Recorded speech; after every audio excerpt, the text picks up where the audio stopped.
of urine and ADH. And then you guys dah jawab juga quiz. So nanti kita akan, nanti you guys akan marking kawan punya ni, kita jumpa bila. Supposedly esok kita ada 2 jam kan, tapi since esok kita ada, itulah sedihnya, esok cuti kita jatuh pada 2 jam yang sangat precious. Saya akan share video nanti untuk you guys tengok. Basically kita, walaupun cuti masih lagi kita run masih lagi ada syllabus yang perlu cover. Nanti saya akan share. Mungkin saya akan bagi video ataupun buat exercise sahaja. Okay, so for today what are we going to cover is about coordination. Coordination adalah the second last topic. The second last topic yang mana the last one will be immunity. So untuk coordination ni basically dia banyak sikit proses dan panjang sikit. However, saya akan try untuk kita still laju tapi still lagi kita boleh mudah untuk faham. Saya cuba Alright, so kita akan cover about coordination. What do you have to know, what you need to know about coordination is kenapa at first is about coordination.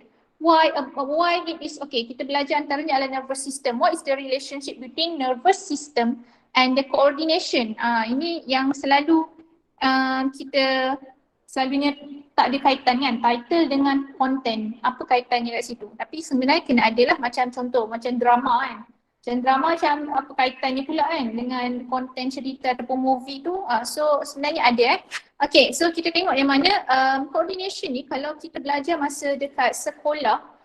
Saya ingat lagi masa form 1 sebelum saya tukar sekolah yang saya belajar adalah dalam geografi pasal koordinat. Koordinat, contohlah koordinat adalah the position ataupun the location of a particular thing or particular area at that particular time and particular kawasan lah, okay, mungkin area juga. Contohnya macam dalam kelas, kalau you duduk kat dalam satu tempat kan, you duduk dalam satu dalam satu meja tu, you duduk kat situ. So kat mana sebenarnya koordinat awak? Contohnya mungkin kita baca daripada ni kan, horizontal dulu and then vertical. Okay, contohnya macam dalam kelas, awak punya kedudukan adalah dalam kelas ni yang mana kita ada berapa baris daripada atas, daripada depan. So mungkin 1, 2, 3, 4, 5. Biasanya ada 5 baris. Okay, atas yang vertical ada 5 baris. And then yang horizontal mungkin ada berapa? Ada sometimes ada 5 juga biasanya. So 1, 2, 3, 4, 5. Okay. So sekarang kita tengok kedudukan awak di mana.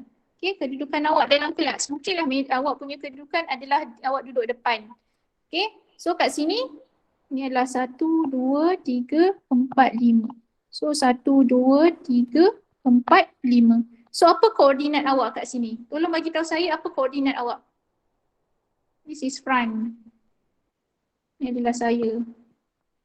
Okay, so apa koordinat awak? Saya dah tanda kat situ. What's the coordinate? Berapa? 2, 1. 2 dulu ke 1 dulu? 2, 1 ke 1, 2? Horizontal first or vertical? 2 dulu baru 1. Oh ya, 2 Okay, so 2, 1. Okay. So ini kita panggil sebagai koordinat. Awak tak akan jumpa orang lain yang duduk dekat kat situ. Kalau awak duduk kat situ, awak tak akan jumpa orang lain. Sebab apa? Apa yang faham dengan koordinat ni? So basically koordinat ni is about the accuracy. The accuracy of something. Contoh kat sini, position awak kat situ, memang accurate lah awak kat situ. Alamat awak kat situ. So apa yang sebenarnya kita nak cover pasalnya adalah it is about how contohnya awak dapat 4 flat, let's say lah SEM 2 memang awak ternanti-nanti kan, awak memang work hard, very hard SEM 2 ni, awak memang no matter what I have to get 4.0. So memang awak dapat 4.0. So time tu awak tengok kan result awak 4.0 keluar dekat awak punya web page tu. So dapat 4.0, that is the stimulus. So mata awak boleh detect, okay, mata awak time tu detect, okay. And then apa yang berlaku adalah reseptor awak. So reseptor kita tahu yang mana mata kita apa yang adalah yang detect. Okay, contohnya adalah retina. Retina adalah reseptor dekat mata. So dia detect. So apa yang berlaku, dia akan hantar ke brain kita. And then dia akan hantar ke effector. Contoh effector adalah kita punya muscle. Contohnya kita punya kaki, mungkin kita punya heart. What else? bahagian eyes kita. So apa respon kita? Apa respon awak? Mungkin awak akan happy kan? Kita akan happy dapat 4 flag. Ataupun you akan rasa very terharu. Okay, you touch, you rasa touching dapat.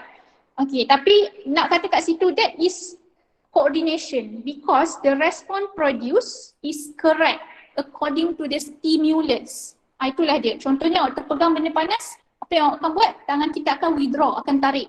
So itu adalah respon yang betul sebab stimulus yang datang tu kita menghasilkan respon yang betul. That is what we call as coordination. The accuracy of the response produced according to the stimulus. Okay, itulah dia sebenarnya pasal coordination. So sebenarnya kita akan cover from stimulus sampai respon.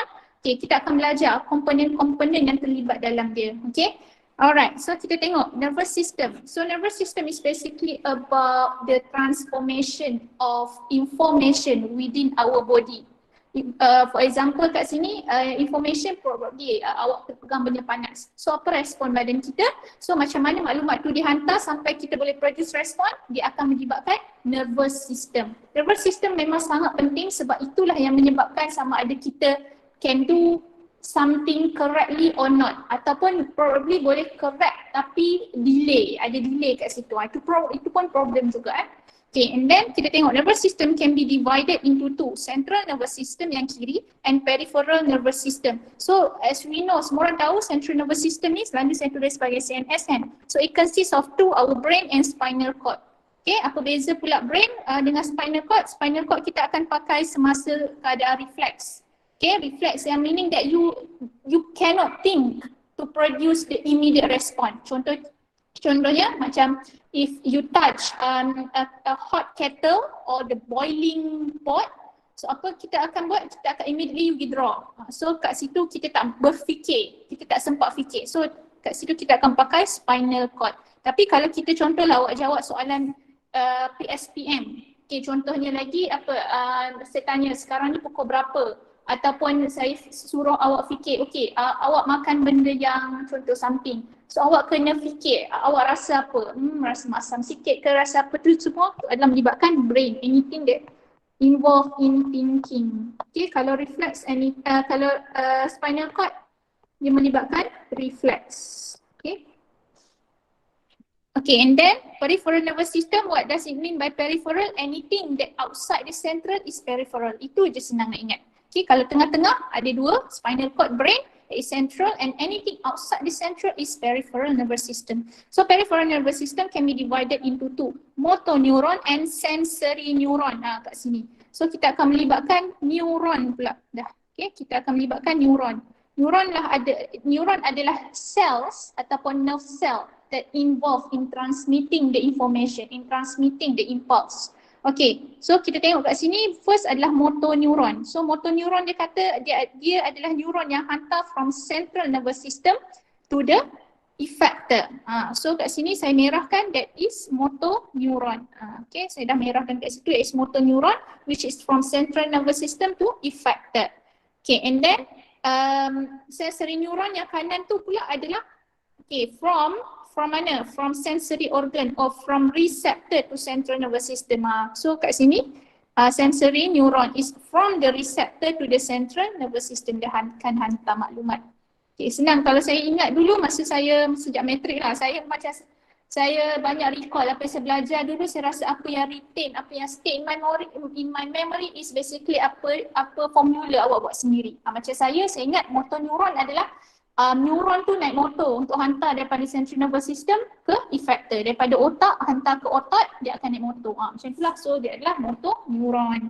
Okay, and then kita tengok untuk motor neuron ni yang mana daripada our brain, for example, from the brain to the effector, dia akan melibatkan dua. First one is somatic nervous system, second one is autonomic nervous system. Okay, kita ambil daripada perkataan autonomic. So autonomic dia basically involve involuntary response. Involuntary response, tindakan luar kawal. Tindakan luar kawalan kan, contohnya apa? Bagi contoh involuntary response.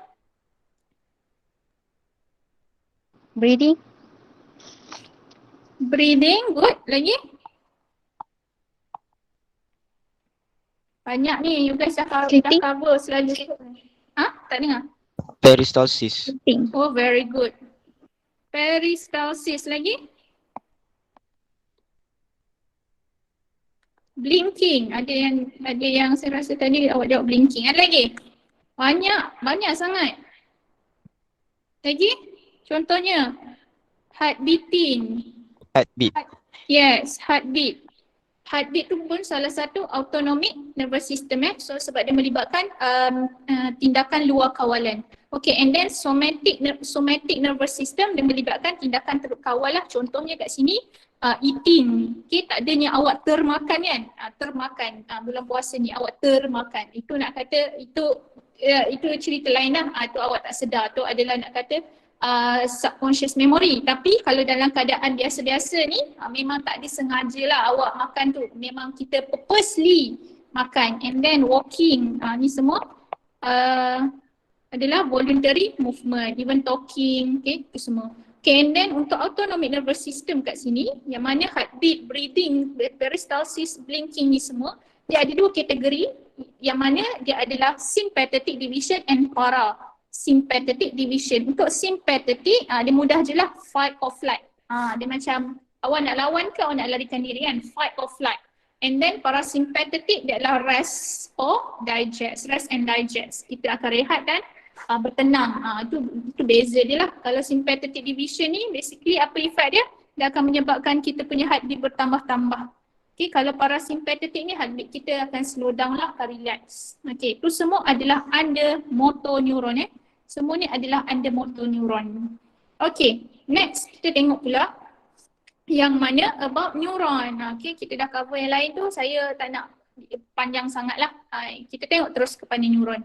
So, mari kita tengok apakah A. A ni apa? Jangan tengok nota, saya nak awak tengok gambar sahaja. A ni adalah? What is A? Dendrite. Dendrite, okay good, yes, dendrite. And then B? B is? Cell body. Body cell. Okay, cell body. What is inside cell body, class? What can be found in cell body? Nucleus. Nucleus. Lagi? Organelle. Organelle. Contoh organelle? Apa contoh organelle dia? Mitochondria. Very good. Mitochondria. Okay, mitochondria. Tak ada kloroplas Tiba-tiba kloroplas, memang saya cekik awak. Tak ada mitochondria, tak ada mitochondria, tak ada kloroplas dalam ni sebab dia adalah in animal. Okay, and then what is C? C is? C is? Nucleus. Nucleus. D? D? Myelin sheath. Myelin sheaths, M-Y-E-L-I-N-S-H-E-A-T-H. Come on guys, make sure betul-betul myelin sheath ni dieja. Ni sheath ni. Kadang-kadang ter-sheath-kan. Kadang-kadang terpelik-pelik perkataan awak Okay, ada E-A, ada E-A. Bukannya ada I semata-mata, ada E-E semata-mata, tak ada. Ada E-N-A, myelin sheath. So what is the function of myelin sheath? Kalau dalam muka awak ni dia tak sebut, dia just act as electrical insulator. Okay, dia sebenarnya adalah function dia. Ni saya ada tulis nota kat sini. It will speed up the transmission of impulse. Okay, it will speed up, increase the velocity of the impulse transmission.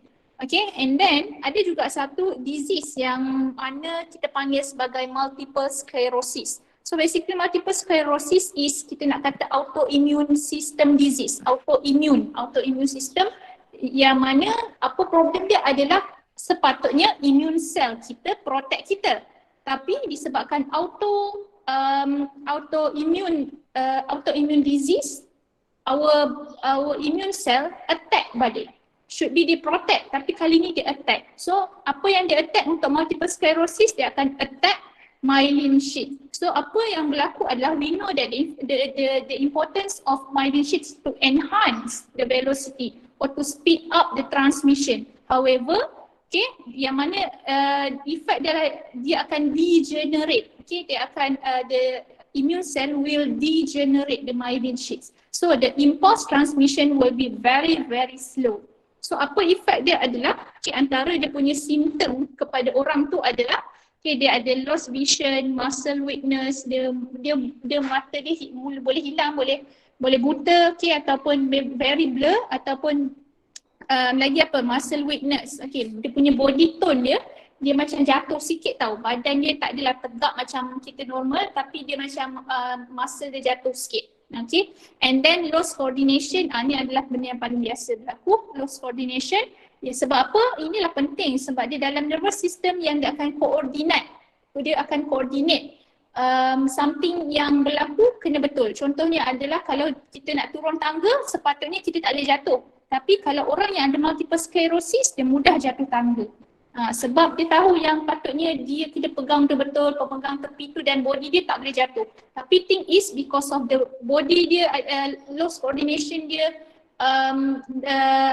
berlaku, so dia mudah jatuh lah. Ini contoh yang berlaku kepada kawan saya. Kawan saya dia ada husband dia ada multiple sclerosis. Multiple sclerosis, so apa yang berlaku memang dia pernah cerita sebab dia orang berdua dulu belajar dekat UK, tapi disebabkan tak boleh habis, dua-dua tengah sama PhD.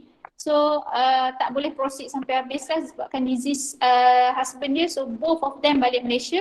So apa yang berlaku, dia pernah cerita lah masa kat UK memang, sebab kalau kat UK rumah dia, rumah student biasanya tingkat ke atas kan, tinggi-tinggi rumah dia, kadang-kadang 2 tingkat, kadang-kadang 3 tingkat. So apa yang berlaku adalah selalu jatuh lah, husband dia selalu jatuh. Okay, next adalah apa lagi untuk what is E? What is E class? E? Axon. Axon. Axon, A-X-O-N, axon. And then F ni the gap here, gap. It is called Node of Ranvier. node of Ranvier. R kena besar, node of Ranvier. So node of Ranvier is basically the gap or the area of axon which is not wrapped around by the myelin sheath. Dia adalah exposed axon. Okay, kat situ berlaku saltatory conduction. Nanti kita akan cover. Basically kat sini lah sebenarnya impulse akan dihantar, dia melompat daripada satu node of Ranvier to another node of Ranvier. Okay, that's why kepentingan myelin sheath ni, okay, dia adalah electrical insulator. Why? Because of it is made up of fat. Okay, it is made up of fat. Okay, so dia bila dia fat, dia adalah electrical insulator, dia penebat elektrik. Dia tak boleh elektrik tak boleh melalui dia. So what will happen is electrical impulse bila dia sampai dekat axon, since dia tak boleh pass through the myelin sheath because of the myelin sheath is the electrical insulator, so the impulse will be jump. Okay, will jump from one area of node of Ranvier to another node of Ranvier. Dia akan jump. That's why the transmission of impulse laju. Sebab instead of dia from one area ke next area, okay, dia tak berlaku kat sini. Dia tak ada cover ke semua axon, dia just melompat. That's why dia laju lah. And then the jumping of the electrical impulse at the node of Ranvier is what we call as saltatory conduction. Kita akan tengok nanti. Okay, and then what is G? G is Synaptic node. very good. Synaptic node. Synaptic node, KNOB. Ni pun hati-hati. Agent node tu pun hati-hatilah. KNOB. What is mean by KNOB? Node ni adalah kita panggil sebagai tombol sebenarnya. Dia benda yang kita kata dia besar dekat hujung. Okay, dia adalah swelling of something. So dia macam tombol pintu lah. Tombol pintu tu doorknob kan, kita panggil tombol pintu. Ni synaptic node pun dia ada tombol dekat hujung. Okay, so kita dah cover pasal neuron. Okay, what is the function of neuron? Kat sini dia kata neuron, apa tak dia tulis kat sini. Dia akan transmit impulse. Transmit electrical impulse. Itu yang awak kena tahu. Function dia hanya satu. transmit electrical impulse. Okay, dan dia adalah functional unit of nervous system. Functional unit of nervous system. Kalau nephron, okay, awak dah belajar sebelum ni, nephron dia adalah functional unit of kidney. Okay, so kalau neuron adalah functional unit of nervous system. Hati-hati, neuron dengan nephron, dia sebelah-sebelah je topik tapi you kena clear. Mana satu adalah untuk mana, which is which. Okay, next adalah, okay, yang tu kita dah cover, adalah formation of resting potential and action potential. Oh my god miss, apa dia benda ni? Okay, thing is, okay, dia adalah, when we talk about impulse dalam axon, dia adalah melibatkan electrical. So electrical ni, dia charge, you guys lagi tahu kan belajar fizik, dia melibatkan charge kan, it involve charge. So charge tu sebenarnya datang daripada ion, datang daripada concentration of ion. Okay, that is what contribute to the electrical charge in our body. It is not because of electrical charge dekat dalam dekat wire. So dia tak melibatkan kat situ, tak melibatkan sodium ion kan, tak. Tapi dalam badan kita dia melibatkan ion. So nak kata the movement of ion and the effect of the movement kat situ, kita nak kata dia akan menyebabkan charge. Okay, so kat sini perkataan yang kita akan guna first adalah membrane potential. Okay, membrane potential dia datang daripada dua perkataan kat sini, membrane and also potential. Okay, so membrane kat sini maksudnya dia berlaku dekat axon membrane. Dia berlaku dekat axon membrane. Axon membrane yang dekat axon lah. Kalau you lukis kat sini, ni adalah, bayangkanlah ini adalah axon. Yang mana kita tahu dia ada, contohlah kat sini dia ada, ini adalah axon. Kat sini adalah myelin sheath. Okay. So sekarang ni kita akan tengok kawasan yang tak cover dengan myelin sheath. Kat situlah ada berlaku membrane potential. Okay. So daripada in terms of definition, dia kata difference in electrical charge between the outside and the inside of the axon membrane due to the different in ionic composition. So first thing first, it is about the difference in electrical charge. Bila dia sebut electrical charge, kita tahu dia akan melibatkan ionic composition. Okay, ionic composition meaning that the ionic concentration kat situ. And then berlaku di mana? Dia berlaku dekat outside and inside axon membrane. So ni ada axon membrane, dia axon yang mana dia bermain dekat membrane tau. Dia just cover dekat membrane. So kat sini dia contoh kat sini negatif, negatif, negatif, positif, negatif, negatif. So positif, negatif, positif, positif, negatif, positif, positif. Inilah dia. Dia dekat just area of membrane kat sini. Okay, next. Apa yang you kena tahu lagi? Yang mana? Okay, membrane potential itulah dia. The difference in electrical in charge at the axon membrane. Okay, area luar dia dengan area dalam membrane dia tu. So yang mana berlaku disebabkan the difference in the ionic composition, in the ionic concentration. So ionic concentration ataupun ion yang terlibat mainly kita akan cover adalah sodium ion and potassium ion. Ada je yang lain tapi kita fokus on sodium ion and potassium ion lah dalam syllabus kita. Alright. So kita tengok yang mana membrane potential ni ada dalam keadaan dua dalam keadaan dua yang berbeza. Sama ada dalam keadaan resting, meaning that our axon is at rest ataupun dalam keadaan resting, ataupun in action potential. Okay, beza dia kat sini adalah resting. What does it mean by resting? Okay, dia kata kat sini the membrane potential, it is the membrane potential, okay, membrane potential charge dia when the axon is not transmitting any impulse. So kat sini tak ada impulse yang terlibat. So membrane potential kat sini kita nak kata dia dalam keadaan resting potential. No transmission of impulse. Impulse tak sampai lagi. So tulis siap-siap kat sini. No impulse. Okay, no impulse transmission. And then action potential adalah sebaliknya lah.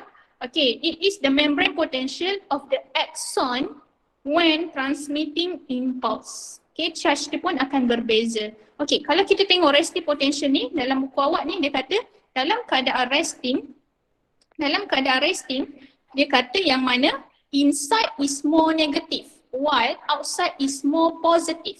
Ni kita boleh tengok yang mana inside dia negatif, okay, and outside dia positif lebih banyak. Meaning that inside dia lebih banyak, kita nak kata dia lebih banyak charge yang ionic concentration yang negatif ataupun kurang concentration yang positif. Tak apa, nanti saya akan bagi tahu lepas ni lebih detail saya akan tunjuk. Okay, so kat sini perbezaan dia kan tadi kita cover membrane potential. Membrane potential is the different in charge, different in electrical charge kan. So kat sini apa beza dia adalah by negative 70 millivolt. Meaning that inside is more negative by negative 70 millivolt. Okay, contohnya kat sini boleh jadi kat dalam ni adalah negatif, contohnya negatif 80 millivolt and then yang kat luar adalah negatif 10 millivolt. So boleh nampak perbezaan kat sini adalah about 70 millivolt, tapi kat mana yang negatif? Yang kat dalam lebih negatif. Okay, so dia juga dipanggil sebagai polarized stage. Ni nama lain bagi resting stage. And then kalau dalam keadaan action potential tadi, okay, dia berbeza pula. Yang mana inside pula more positive while the outside is more negative. Dia dah terbalik lah. Kawasan mana? Kawasan yang ni.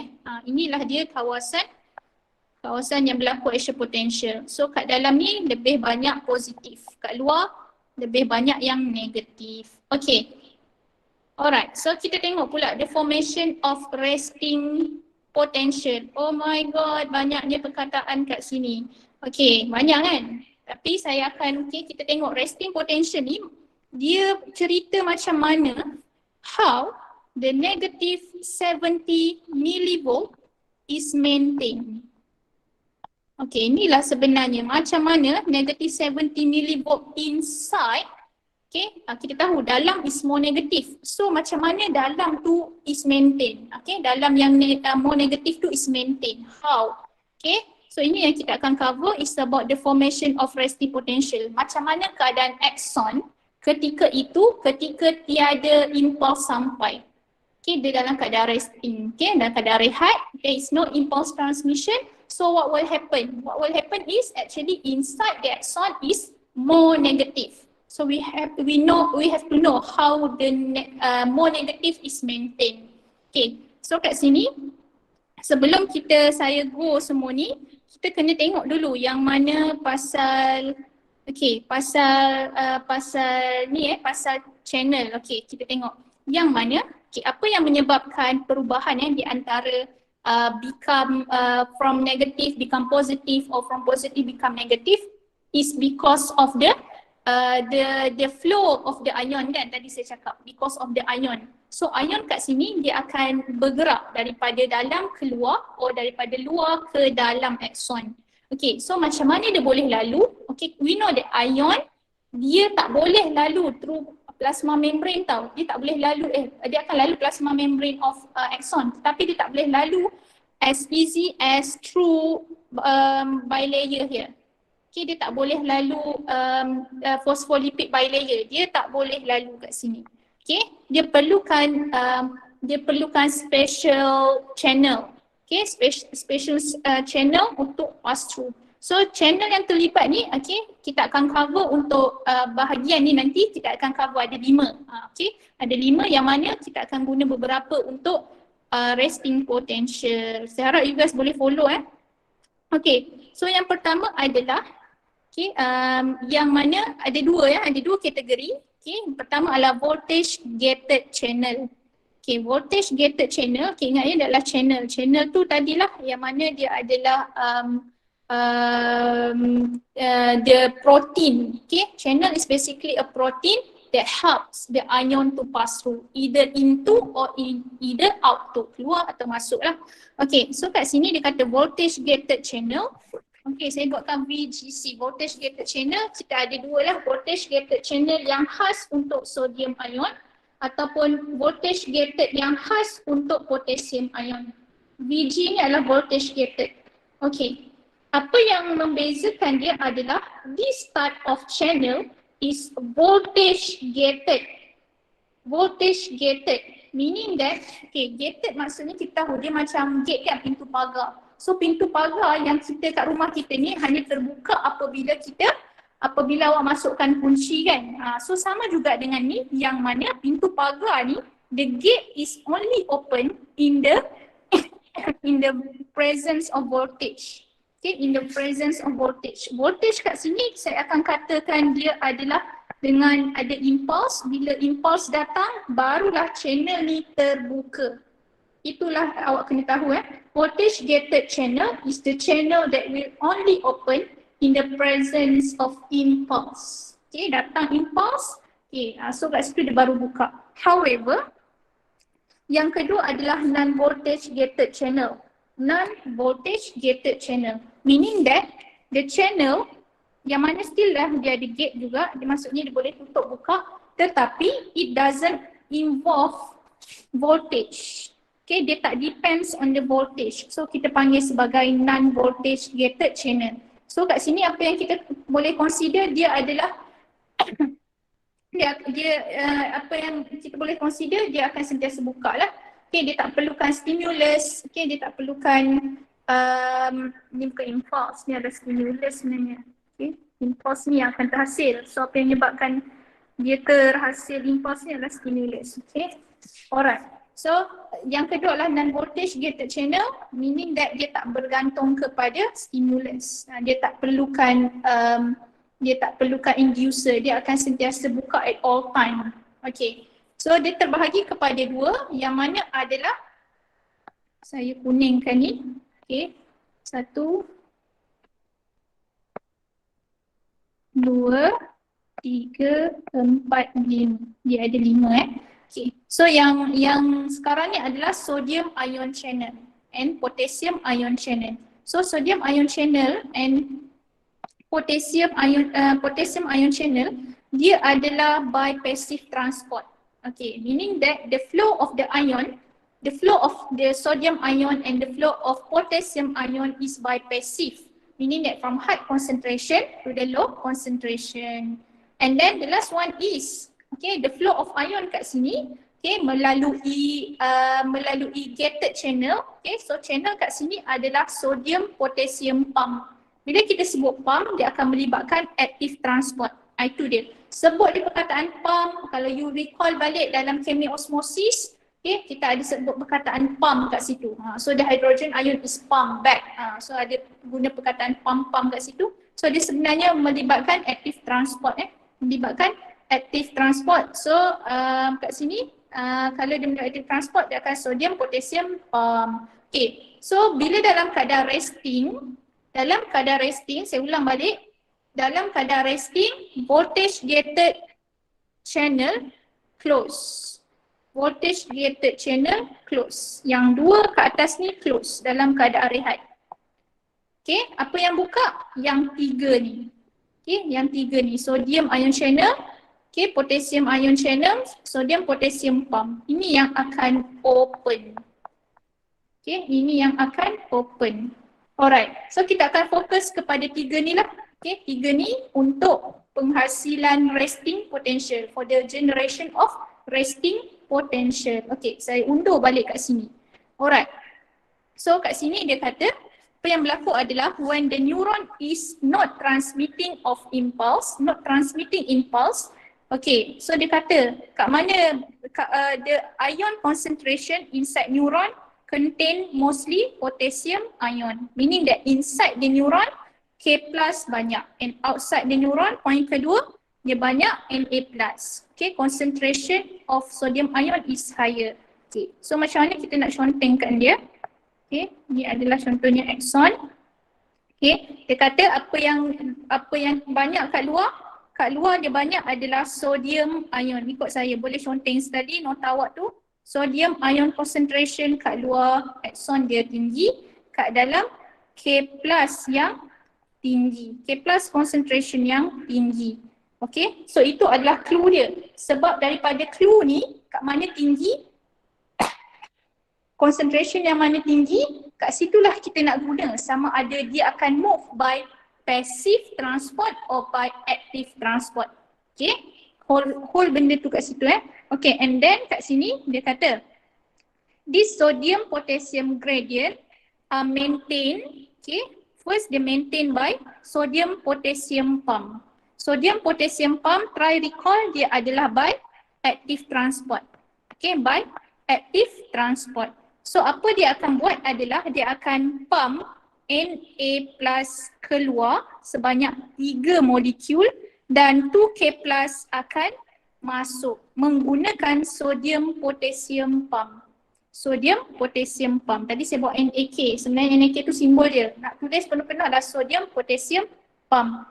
Okay. So saya lukiskan kat sini. Okay. Saya lukiskan kat sini. Mana kuning ke, mana lain mana pink lah. Okay, ini adalah sodium potassium pump. So apa yang berlaku adalah by using the same pump, okay, Na plus masuk ke Na plus keluar?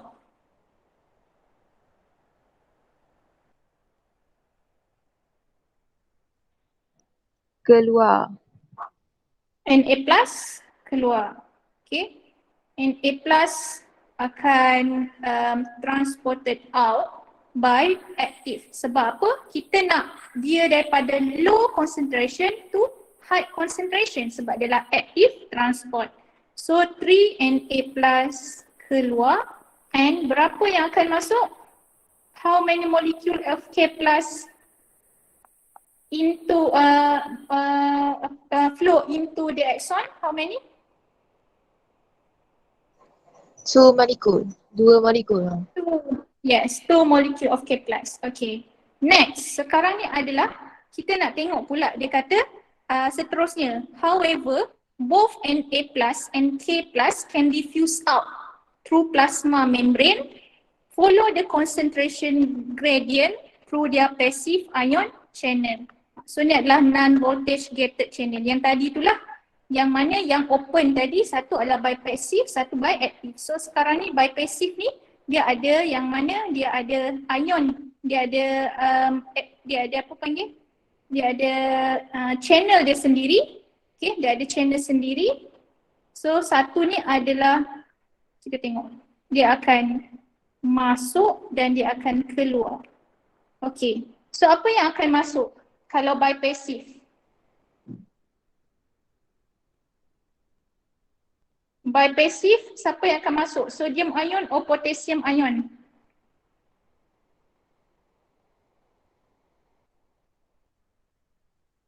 Dengar tak ni? Apa yang akan diffuse into the membrane, into the axon membrane? Potassium. Yang akan masuk by passive. Cuba awak tengok kat sini, by passive.